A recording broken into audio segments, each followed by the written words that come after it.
So, Dios es bueno en todas las áreas. So, vamos a la palabra, directamente al libro de Santiago. So, ahora sí, Santiago capítulo 4, y voy a estar cubriendo del verso 13 hasta el verso 6 del capítulo 5. Santiago 4:13 hasta el verso 6 del capítulo 5. Y la palabra del Señor dice así: Oíd ahora, los que decís, hoy o mañana iremos a tal o cual ciudad y pasaremos allá un rato, pasaremos allá un año, haremos negocio y tendremos ganancia. Sin embargo, no sabéis cómo será vuestra vida mañana. Solo sois un vapor que aparece por un poco de tiempo y luego se desvanece. Más bien, debierais decir, si el Señor quiere, viviremos y haremos esto o aquello. Pero ahora os jactáis en vuestra arrogancia. Toda jactancia semejante es mala. A aquel, pues, que sabe hacer lo bueno y no lo hace, le es pecado. Oíd ahora, ricos, llorad y aullad por las miserias que vienen sobre vosotros. Vuestras riquezas se han podrido y vuestras ropas están comidas de polilla. Vuestro oro y vuestra plata se han enmohecido. Su moho será un testigo contra vosotros y consumirá vuestra carne como fuego. Es en los últimos días que habéis acumulado tesoros. Mirad el jornal de los obreros que han cegado vuestros campos y que ha sido retenido por vosotros. Clama contra vosotros, y el clamor de los segadores ha llegado a los oídos del Señor de los ejércitos. Habéis vivido lujosamente sobre la tierra y habéis llevado una vida de placer desenfrenado. Habéis engordado vuestros corazones en el día de la matanza. Habéis condenado y dado muerte al justo. Él no os hace resistencia. Oramos. Padre Santo, una vez más vengo ante ti, reconociendo mi debilidad y reconociendo mi total dependencia de ti.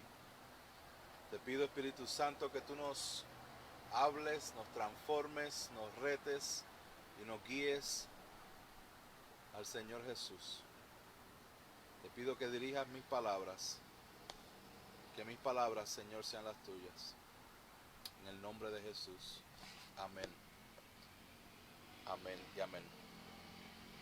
Gloria al Señor, hermanos. Ya estamos en la parte número 15 de esta serie sobre la epístola de Santiago y estamos llegando casi al final. La semana pasada cubrimos un tema bastante retante.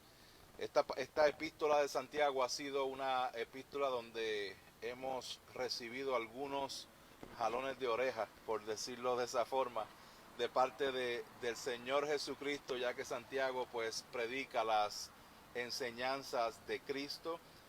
Y sobre tema importante o el tema principal de esta carta podríamos decir que es el poner en práctica lo que decimos que creemos, que seamos hacedores de la palabra. Y la semana pasada específicamente hablamos sobre el tema de juzgar, qué realmente significa en las escrituras cuando dice que no juzguen para que no seáis juzgados. Eso lo hablamos la semana pasada.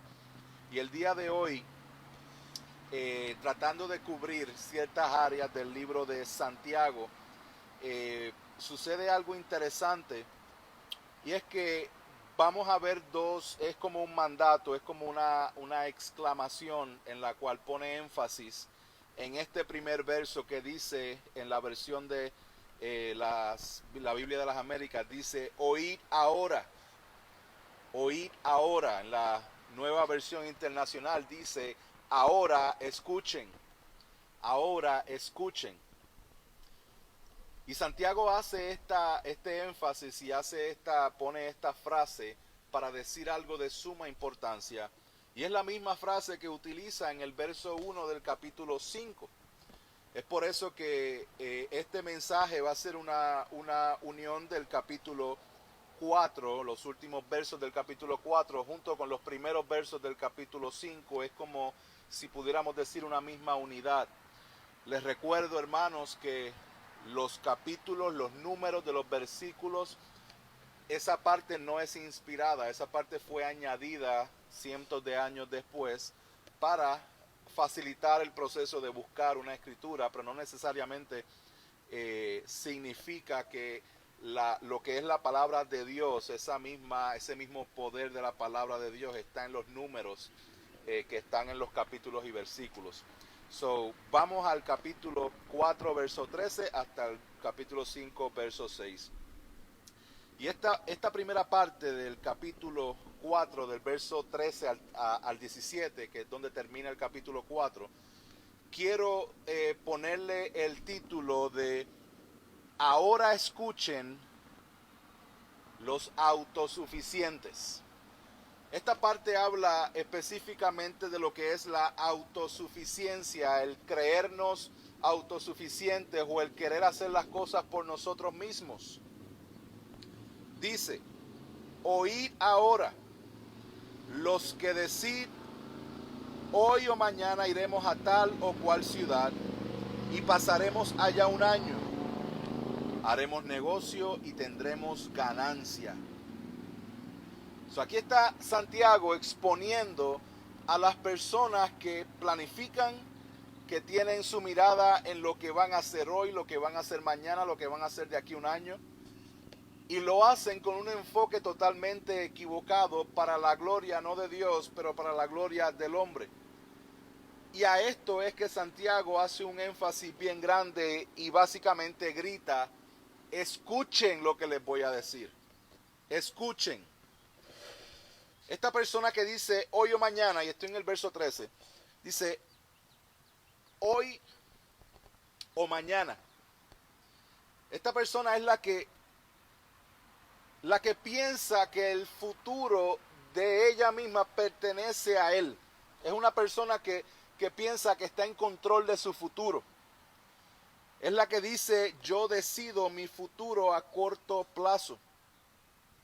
Cuando nosotros, hermanos, no tomamos en consideración lo que es la soberanía de Dios en medio de las cosas que hacemos, estamos considerando la gracia de Dios que nos sostiene como si fuera un derecho en vez de una providencia. Me explico. Hermanos, cuando nosotros dejamos de darnos cuenta de que las cositas pequeñas que Dios nos envía cada día son por obra y gracia de Él mismo. Cuando nosotros se nos olvida que podemos respirar por su gracia, que Él nos ha provisto de oxígeno, que la luz del sol volvió a salir, que volvió el Señor a permitirnos abrir los ojos. Cuando nosotros se nos olvida y perdemos de perspectiva de que esas cosas son por obra y gracia de Dios, entonces las tomamos como que es un derecho que Dios nos tiene que dar. Y es ahí cuando perdemos de enfoque en quién es el soberano. Esta es la autosuficiencia. Pensar que podemos por nosotros mismos y que no necesitamos de Dios para ciertas cosas. Por lo tanto, hoy yo decido lo que voy a hacer. Mañana yo decido lo que voy a hacer. Luego dice, iremos a tal o cual ciudad. Esta persona decide dónde va. Yo voy a estar aquí, yo voy a ir allá, voy a planificar para hacer esto, aquello, y no necesito de la dirección de Dios, no necesito de la guianza del Señor. Muchas veces las decisiones de a dónde me dirijo van a estar atadas a lo que me conviene. Cuando una persona no considera la soberanía de Dios y planifica y toma decisiones en su vida sin comunicar a Dios, sin tomar en cuenta a Dios, básicamente lo que está haciendo es tomar decisiones simple y llanamente por su conveniencia y no para la expansión del reino. Después dice, y pasaremos allá un año. Pasaremos allá un año. Al principio dice, hoy o mañana iremos a tal lugar y allá vamos a pasar un año. So planifica a corto plazo y planifica a largo plazo. Esto es peligroso, hermanos, porque una vez más, damos por sentado lo que es la gracia de Dios. Planificamos y tomamos decisiones que van a impactar nuestro futuro a largo plazo, pero no involucramos a Dios en nuestra toma de decisiones.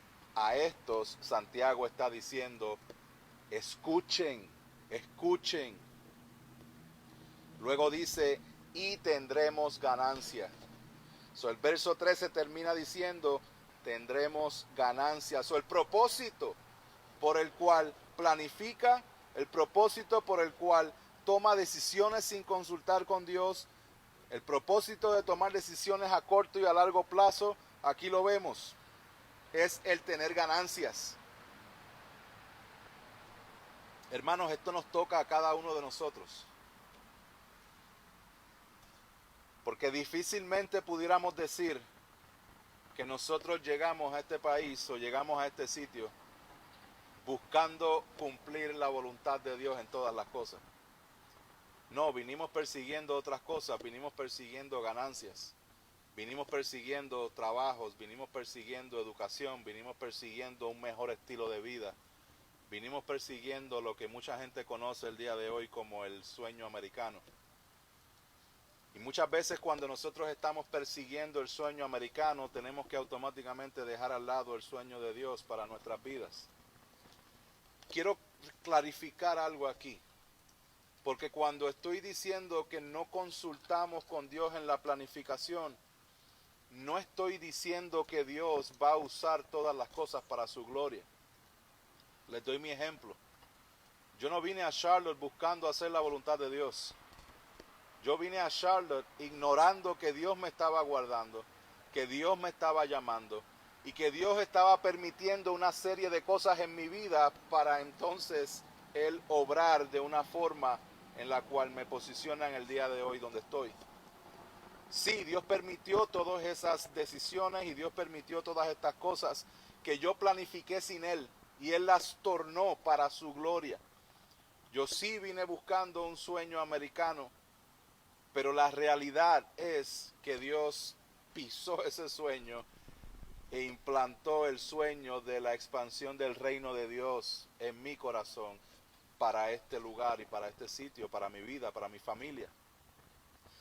No estoy diciendo de que Dios no va a obrar y a utilizar aún hasta nuestros errores. Sí, va a utilizarlos, porque Él es Dios, porque Él es soberano, porque Él obra en nuestras vidas aún sin que nos demos cuenta muchas veces.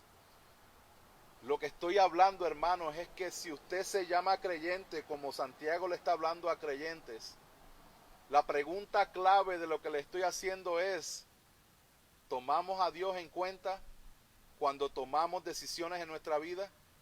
¿Tomamos a Dios en cuenta cuando planificamos en lo que va a ser nuestra vida? ¿En dónde vamos a vivir? ¿Dónde vamos a trabajar? ¿Dónde vamos a servir al Señor? ¿Cómo nos vamos a relacionar con las demás personas? ¿Tomamos en cuenta a Dios para las cosas más pequeñas de nuestras vidas y cosas rutinarias en nuestra vida? Este es el llamado que está haciendo Santiago aquí. Un llamado en contra de la autosuficiencia. No te creas que puedes por ti solo. El Señor claramente lo dijo. Separados de mí, nada podéis hacer. Esto suena un poquito fuerte, pero más fuerte es lo que le voy a decir ahora. Esta referencia, cuando Santiago habla en el capítulo 13, se refiere a personas que no toman en cuenta a Dios en sus planes. Y a esto, hermanos, se le llama un ateísmo práctico. ¿Qué significa eso?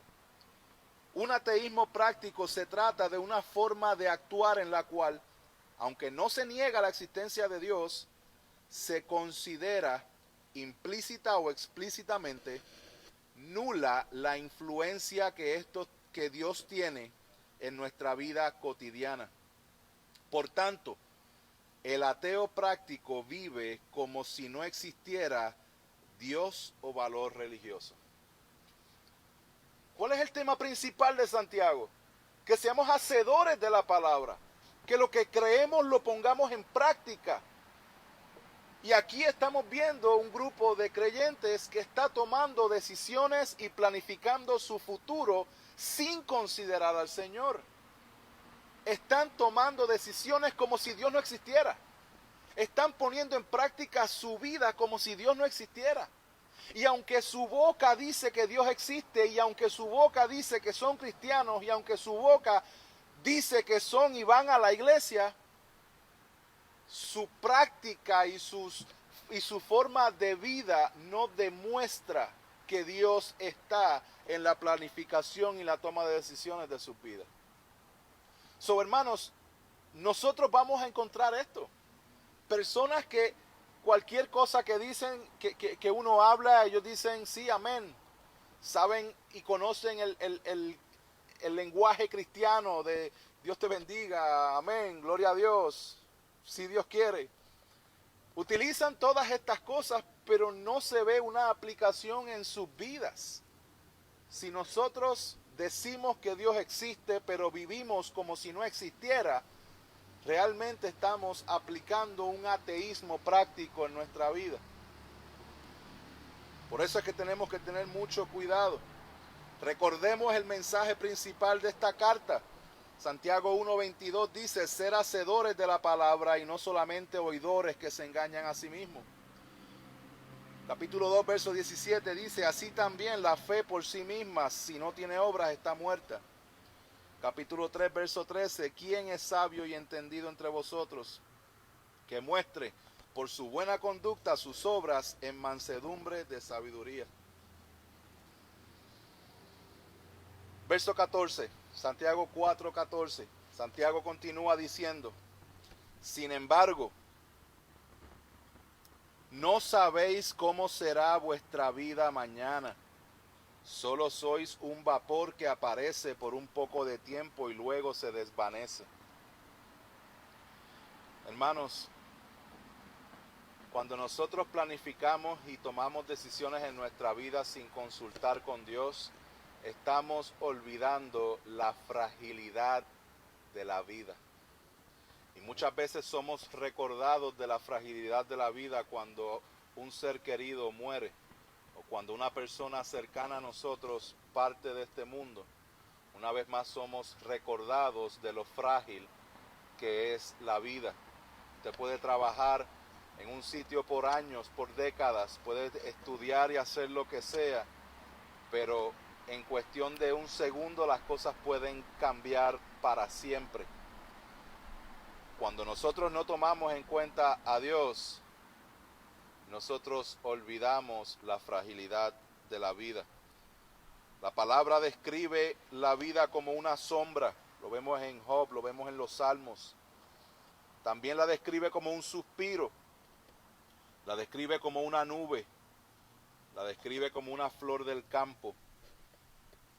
Y la describe como vanidad o niebla.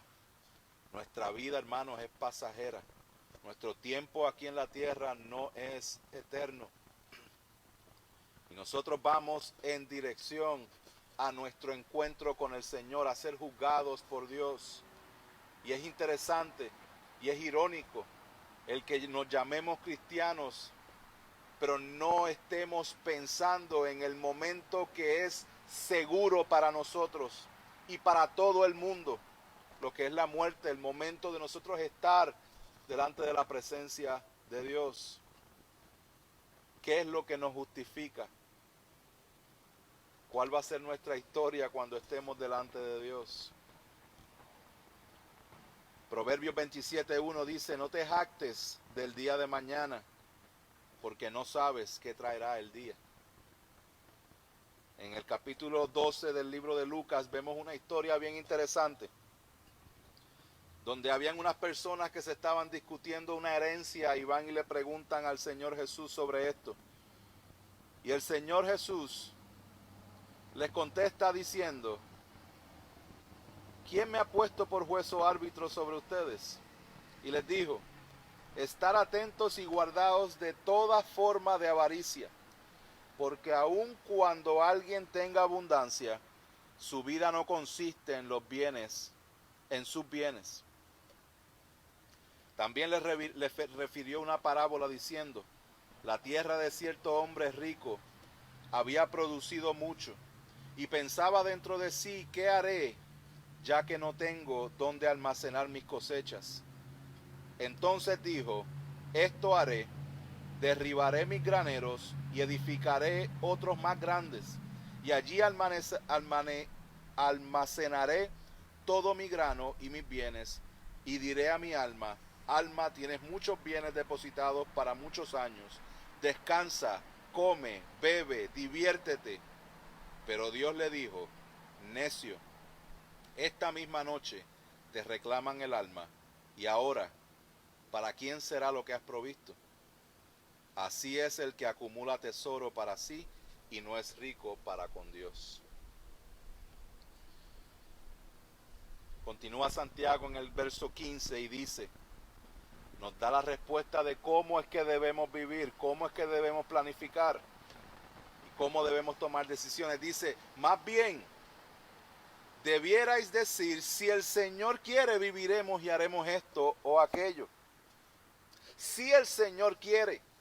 Y quiero ir rápido para explicar algo bien interesante en este punto, porque muchos de nosotros utilizamos esa frase, si Dios quiere. Nos vemos mañana, si Dios quiere. Tenemos esta actividad, si Dios permite. Vamos a hacer esto, si Dios quiere.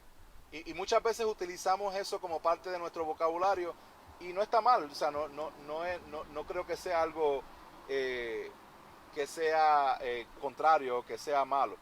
Ahora, sí quiero que lo digamos, pero que entendamos lo que estamos diciendo. ¿Okay? Porque al mismo tiempo que es bueno que digamos, haremos esto si el Señor quiere, también es importante que entendamos que muchas veces hay personas que utilizan esto, y a lo mejor nosotros mismos también, que utilizamos esta frase como si esta frase fuera un sprinkle que yo le pongo a cualquier cosa que yo diga para que el Señor se glorifique o para yo escucharme bien con lo que estoy diciendo. Déjame darle un poquito de más información. Voy a decirle lo que no significa esta frase y voy a decirle lo que sí significa esta frase, si Dios quiere. So, si el Señor quiere, no significa que yo voy a planificar y a soñar para satisfacer mis deseos y al final le añado la frase, si el Señor quiere, para que suene bonito. No es una frase mágica que podemos utilizar para nuestra conveniencia. Es como la frase en el nombre de Jesús. Hay personas que hacen oraciones totalmente distorsionadas de las Escrituras y después al final dicen bien fuerte, en el nombre de Jesús, amén. Y piensan que porque dijeron que fue en el nombre de Jesús, piensan que Jesús está en la obligación de contestarles esa oración. Señor, dame el carro del año, en el nombre de Jesús. Señor, dame una casa más grande, en el nombre de Jesús. No, Jesús no está en la obligación de darte lo que tú quieres porque estás pidiendo para tus deseos. No estás pidiendo en alineación con la palabra de Dios.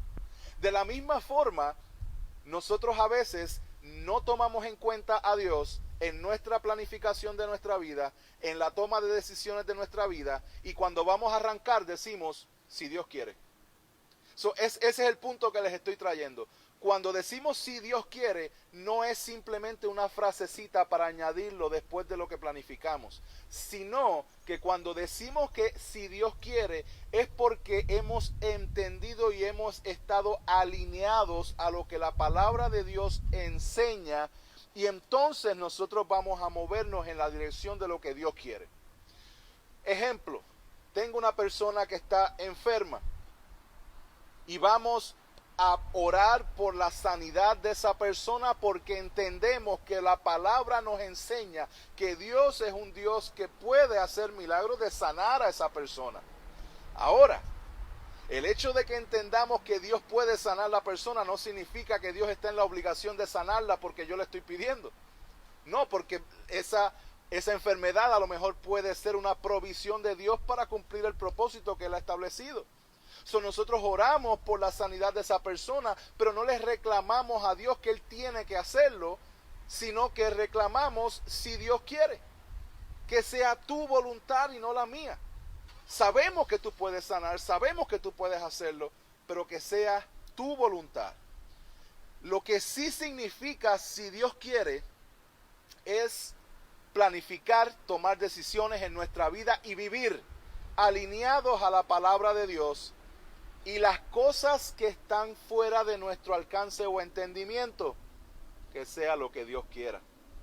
Que sea lo que Dios quiera. Pero ya estamos alineados a lo que la palabra de Dios enseña. Eso implica estar alineados con Dios. Es tomar en cuenta a Dios y su palabra en la planificación y toma de decisiones de cada aspecto de nuestra vida. Usted se va a ir a trabajar a este sitio o a este otro sitio.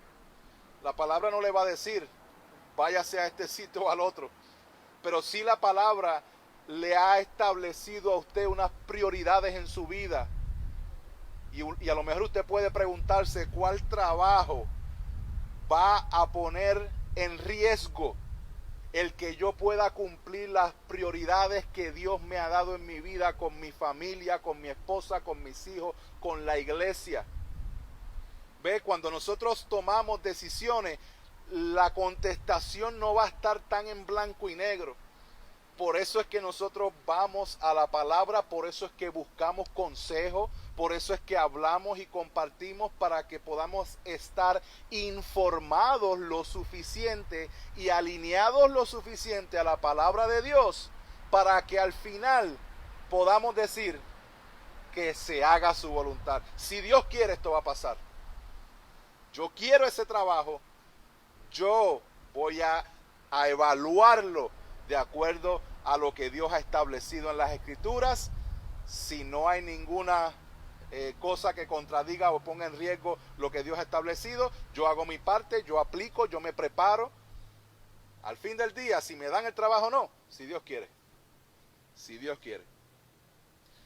Número 2, lo que sí significa si Dios quiere es reconocer su soberanía. Es reconocer que sí, Dios nos manda a planificar y nos manda a prepararnos, pero al fin del día, muchos son los consejos del hombre, pero al fin su consejo prevalecerá. Él es soberano. Él es el que sabe todas las cosas. También tercero, implica, hermanos, la rendición de nuestra voluntad.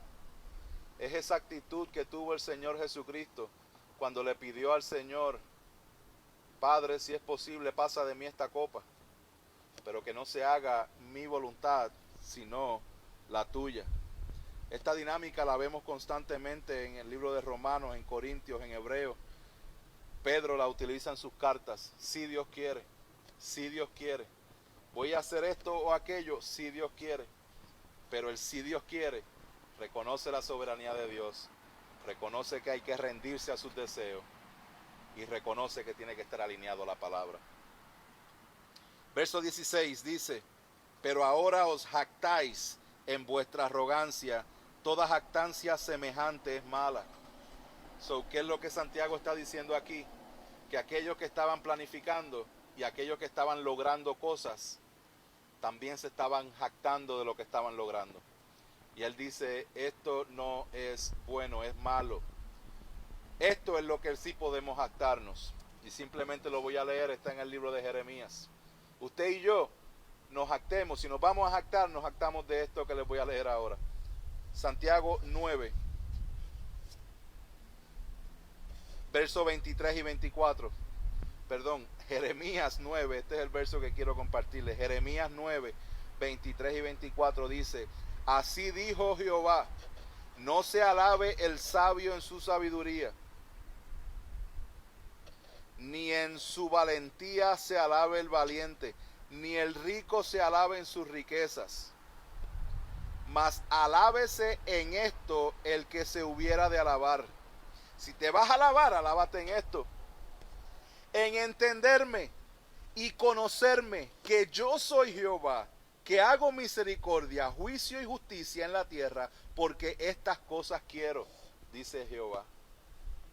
Que nuestra jactancia no sea con las cosas que nosotros hacemos o logramos, que nuestra jactancia sea el que hemos conocido a Dios, que hemos entendido a Dios y hemos puesto en práctica lo que Dios ha establecido en su palabra.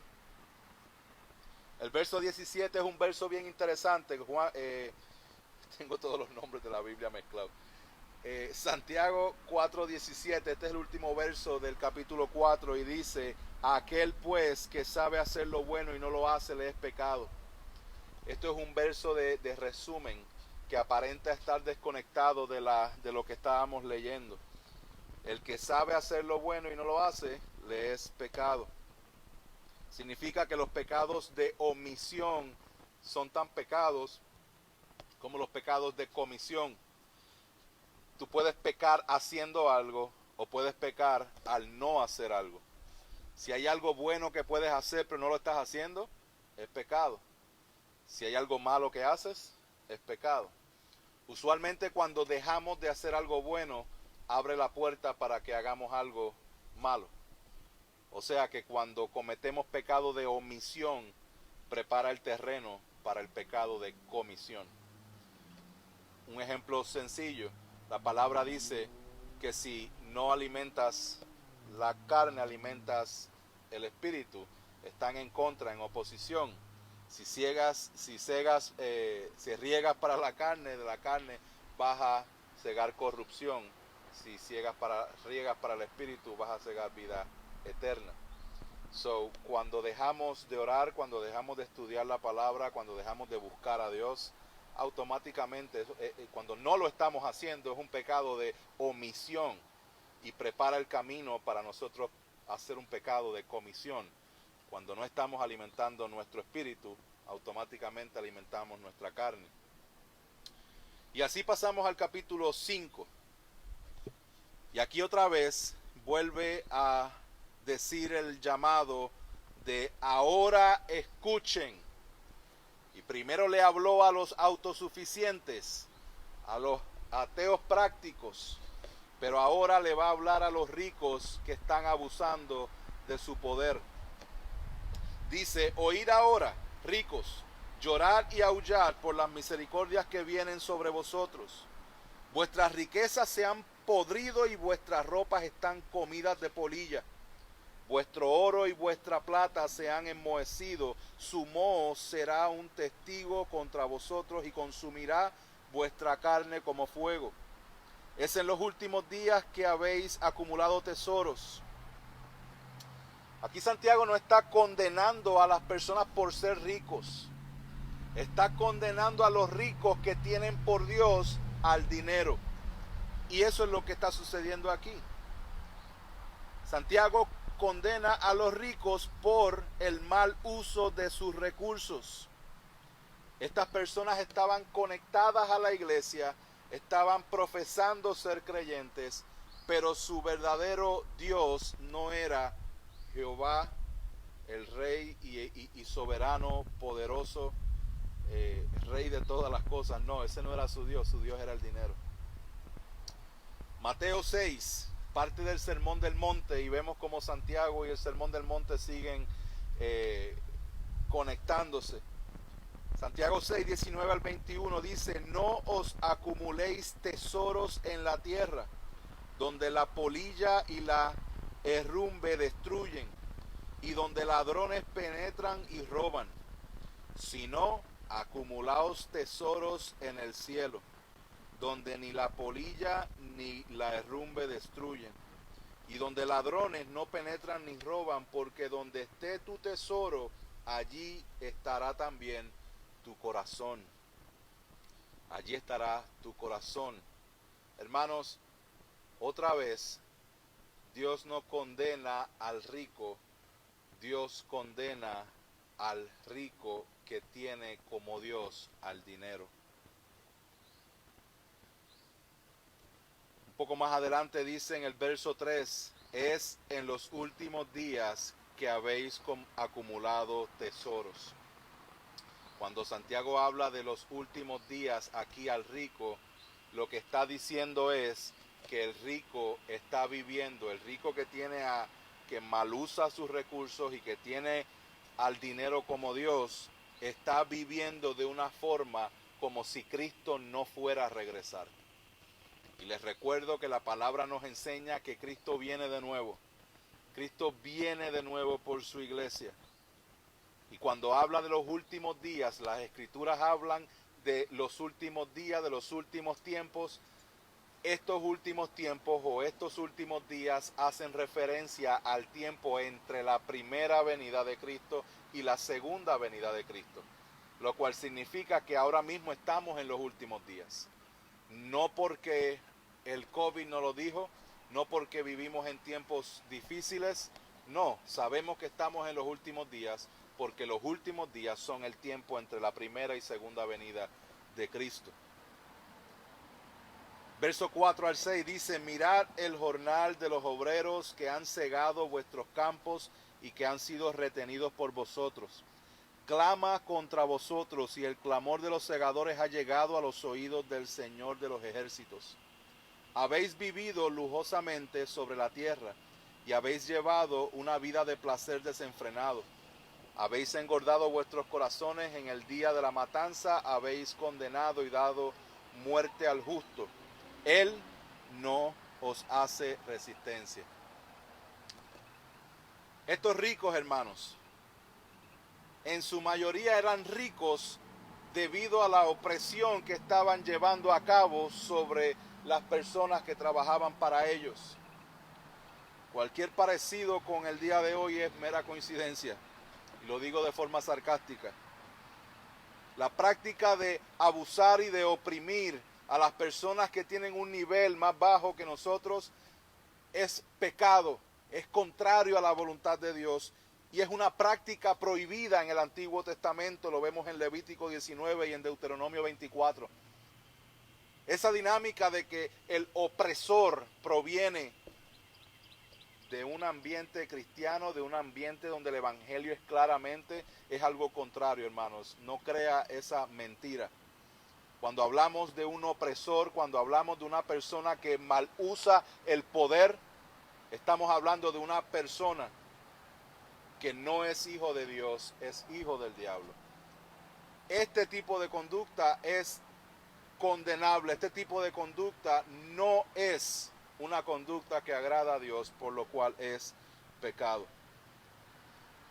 Todo aquel, y si usted se da cuenta, hermanos, muchas veces perseguimos el dinero, perseguimos posiciones, perseguimos poder, y usted hágase un llamado y vea lo que está sucediendo alrededor nuestro, donde hay tantas personas clamando por justicia, pero realmente lo que están buscando no es justicia, lo que están buscando es poder.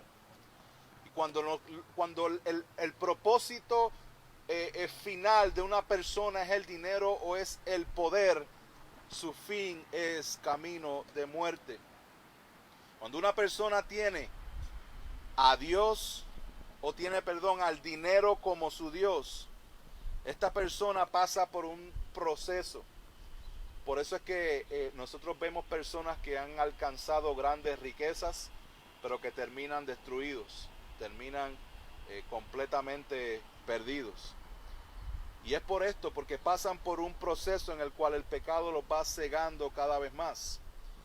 La primera parte de ese proceso del rico que tiene el dinero como Dios es que hará todo lo necesario para obtener ganancias. Hay personas que tienen una ética de trabajo y una disciplina impresionante, pero eso no significa que va a ser algo que glorifique a Dios, porque sus motivos están contrarios a Dios.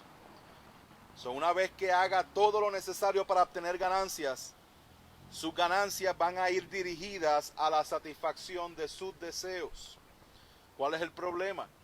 Que cuando tú satisfaces los deseos de tu carne y el pecado son insaciables. Los deseos de la carne cada vez van a ser más extravagantes. Vamos a ponerlo un ejemplo que tú y yo podamos entender. Cuando nosotros hacíamos, o cuando usted hacía, vamos a decir, en el caso mío, cuando yo estaba en la universidad, era el tiempo donde menos dinero yo tenía en toda mi vida. Quería, ¿verdad?, tener dinero, pero obviamente no tenía nada. Y cuando recibía un poquito de dinero, rápido lo quería usar para un deleite propio. Pero mientras más dinero hay, más grandes se vuelven esos deleites. Lo mismo pasa, hermanos, con las personas que persiguen el dinero y el poder. Van a querer satisfacer deseos, pero primero el deseo más grande era tener un carro. No importa qué carro, después que se mueva, después que me lleve de un lado al otro. Y luego se convierte en algo más grande, más caro, más grande, más caro. Y así, de esa forma, van creando deseos más extravagantes. Por eso usted ve personas que tienen como mascota tigres y zoológicos completos por la extravagancia de sus deseos. Ahora, luego que están ahí, harán todo lo necesario para mantener sus ganancias. Si eso incluye hacerle daño a una persona, lo harán. Si eso incluye oprimir a una persona para que mantenga sus ganancias, lo harán, porque su Dios es el dinero.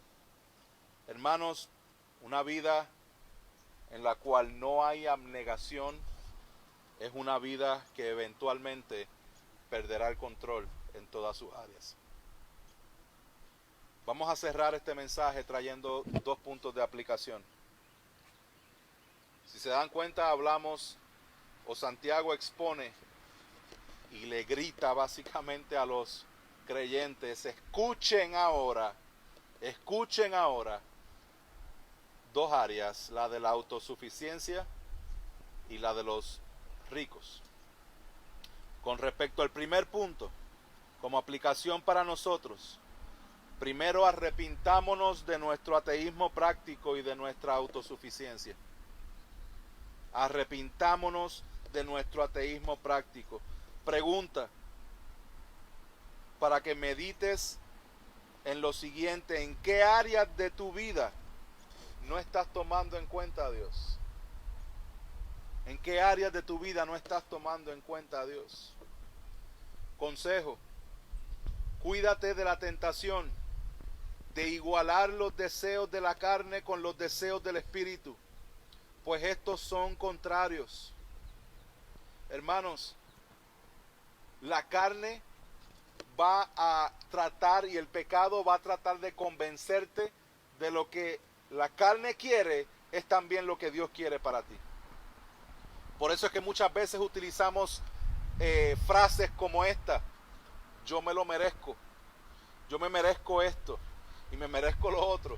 Dios quiere que yo sea feliz y Dios quiere que... ¿Qué es eso, hermanos? Eso es tratar de conectar el deseo de la carne con el deseo de Dios, y son contrarios.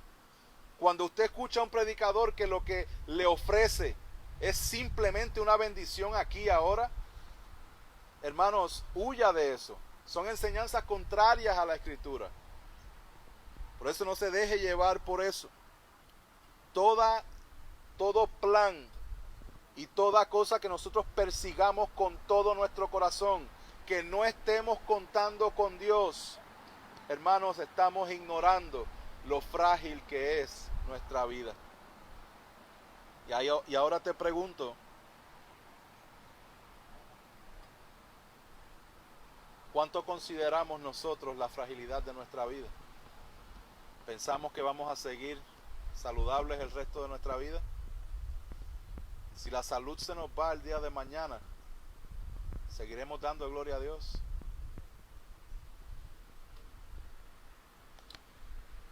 Con respecto a la segunda parte, hermanos, arrepintámonos de nuestro mal uso de los recursos y por la búsqueda de poder en vez de la búsqueda del reino de Dios.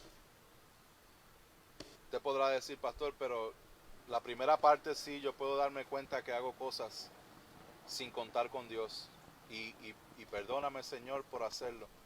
Pero la segunda parte no me logro conectar porque para nada yo soy rico. Yo creo que ninguno de nosotros aquí se consideraría una persona rica, ¿verdad? Y cuando hablamos de los ricos, muchas veces esa parte como que pensamos que no nos toca a nosotros. Pero quiero parafrasear esto para que entendamos que sí, sí nos toca a nosotros. Porque en ciertas áreas, la palabra rico puede ser descrita como una persona que cuenta con más de lo necesario para vivir. En otras palabras, si lo necesario para cubrir sus pies van a ser un par de zapatos, pero usted tiene 50 o 20 o más de uno, significa que usted tiene más de lo necesario. No estoy diciendo que en eso solamente va a haber algo que sea contrario a lo que Dios quiere. Lo que estoy diciendo es que sí, usted tiene más de lo necesario. Que a lo mejor miramos al que es rico a otras personas que son millonarios y son... No, pero nosotros también tenemos aún más de lo que necesitamos. Si tenemos plato de comida, si tenemos techo, si tenemos almohada, hermanos, tenemos más de lo que necesitamos. Dios en su misericordia nos ha provisto.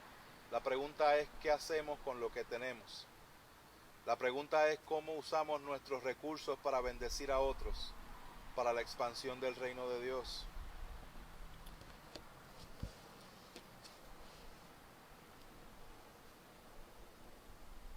Alguien dijo en cierta ocasión, si tienes comida en el refrigerador, ropa para cubrirte, un techo sobre la cabeza y un sitio donde dormir, eres más rico del 75% de las personas de este mundo. Si tienes dinero en el banco o en tu cartera y guardas cambio en un plato o vasija o en alguna parte, estás entre el 8% de las personas con fortuna del mundo. Si te levantaste esta mañana con más salud que enfermedad, eres más bendito que el 1.000.000 de personas que no sobrevivirán esta semana. Si nunca has experimentado el peligro de la batalla, la soledad del encierro, la agonía de la tortura o las convulsiones de la hambruna, estás por encima de 500 millones de personas en el mundo. Si puedes ir a un templo sin miedo a persecución, arresto, tortura o muerte, tienes más bendición que 3.000 millones de personas en el mundo. Hermanos, nosotros a lo mejor no tenemos lo que quisiéramos, pero hasta ahora tenemos lo que hemos necesitado. Y Dios nos ha prometido a proveernos lo que necesitamos. Y para eso se ha encargado de poner la iglesia, se ha encargado de ponernos los unos a los otros, para que estemos seguros que no le falte nada a nadie de lo que necesita. Pregunta, ¿cómo estamos manejando lo que Dios nos ha dado? Quiero concluir citando al apóstol Pablo.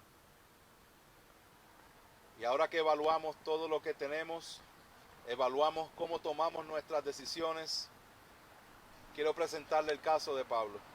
Y simplemente voy a leer el versos 7 al 11 del capítulo 3 de Filipenses. Y él dijo lo siguiente: pero todo lo que para mí era ganancia, lo he estimado como pérdida por amor de Cristo. Y aún más, yo estimo como pérdida todas las cosas en vista del incomparable valor de conocer a Cristo Jesús mi Señor, por quien lo he perdido todo y lo considero como basura, a fin de ganar a Cristo y ser hallado en Él, no teniendo mi propia justicia derivada de la ley, sino la que es por la fe en Cristo, la justicia que procede de Dios sobre la base de la fe, y conocerle a Él, el poder de su resurrección y la participación de sus padecimientos, llegando a ser como Él en su muerte, a fin de llegar a la resurrección de entre los muertos. Que ese sea nuestro deseo, que ese sea lo que Dios ponga en nuestro corazón, de perseguir el conocer a Cristo, el caminar con Cristo, el vivir con Cristo. Oramos. Padre Celestial, te doy gracias, te doy gloria y te doy honra, Señor, porque tú has sido bueno con nosotros, porque nos permites en esta mañana poder adorarte, poder ser confrontados por tu palabra. Señor, yo te doy gracias, Padre, porque tú nos provees, Señor, todo lo que necesitamos. Te pedimos, Señor, que nos perdones por nuestra autosuficiencia. Perdónanos por tomar decisiones en nuestra vida en las cuales no hemos consultado contigo. Te pido que nos ayudes a ser sabios en la planificación y toma de decisiones de nuestra vida y ser sabios con los recursos que tú nos has dado. Dirígenos, Señor, para que podamos ser hacedores de la palabra. Reconocemos, Señor, que no podemos salvarnos por nosotros mismos, que eres tú, Jesús, nuestra única esperanza, quien padeció en la cruz, derramó su sangre y es la propiciación de nuestros pecados. Perdónanos, Padre, y venimos a ti, Señor, en arrepentimiento, creyendo que tú eres nuestro Salvador, que tú nos sostienes cada día.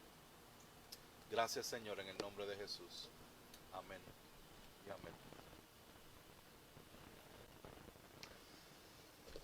Gloria a Jesús, hermanos. Yo les exhorto a que usted medite en este mensaje.